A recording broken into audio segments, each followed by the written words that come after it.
ئەمە پێڵاوی ژمارەیەک ژن و منداڵ و گەنجی دانیشتووی حەویجەیە کە 20 کاتژمێر ڕێگەیان بڕیوە تا سنووری دەسەڵاتی داعشیان بە شێوەی قاچاق تێپەڕاندووە و خۆیان گەیاندۆتە سەنگەرەکانی پێشمەرگە.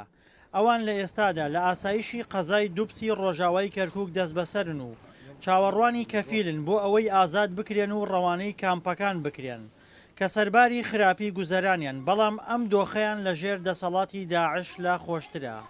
والله يا بوضع الحويجة وڵا باوە بارودۆخی مادی حەویجە سفرە، خواردن نییە، چیلۆ چایەک 50,000 دینارە و دەست ناکەوێ، چرخێک 5,000 دینارە و نییە، فەردە ئاردێک 50,000 دینارە و دەستیش ناکەوێت، بە خراپی کەوتوین، تەماتە 4,000 دینارە، پیاز 4,000 دینارە، بارودۆخی مادیمان زۆر خراپە.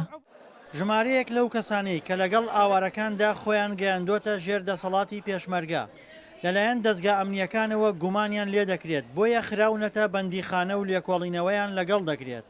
ئەو ژن و کچانەش کە لە دەست داعش دەربازیان بووە، باس لە مەترسی ڕێگەکە و بۆسەکانی داعش دەکەن. ئێمە بەنهێنی و خش بە خشب هاتین لە پرۆژەکەەوە بەرەو شاخەکە پەڕینەوە، داعشمان نەبینی، ئەگەر ئێمەیان دیتبایە دەیان گرتین، هەندێک خێزانیان گرت و لێیاندان و بردنیان. ئێمە لە دوێنەوە هەڵاتین لە دەستیان، ویستیان لێمان بدەن، پێش بانگی ئێوارە فریا کەوتین و هەڵاتین لە دەستیان، تا بەرامبەیان خەڵک دەترسا چونکە تفەنگیان بەدەست بوو تەقەیان دەکرد.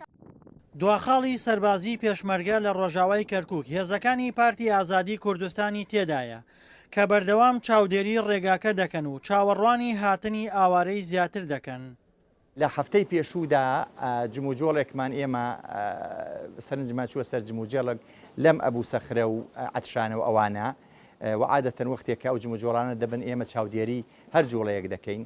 دواتر تێگەیشتین ئەمە ئاوارەیەکی زۆری دانیشتوانی ناو حەویجە و دەوروبەری حەویجە بە ئامانجی ئەوەی کە خۆڕا دەستی هێزەکانی پێشمەرگە بکەن هاتوون نزیک بوونەتەوە، بەڵام داعش پێی زانیون و گەمارۆی دابوون کەمینی بۆ دانابوون، خەڵکێکی زۆریان لێگرتن، ینی زیاد لە سەروی 1000 کەس. بە پێ ئەو زانیاریانی پێمان گەیشتووە لە بینی 50 تا 80 کەسیان لەوانە کوشتووە و زانیارێکی دیکەمان کە هیوادارم قەدوانە بێ پێگەیشتووە کە گۆیا 6 کەس لەوانەیە کە گرتووان سووتاندویانن. کۆچی بەلێشاوی دانیشتوانی حەویجە مەترسی لای دەستگا ئەمنیەکانی هەرێم دروست کردووە بەوەی چەکداری داعش لە ڕێگەی ئەوانەوە دزە بکاتە نێو شار و شارۆچکەکان. دڵشاد ئەنوەر، دەنگی ئەمریکا، پارێزگای کەرکووک.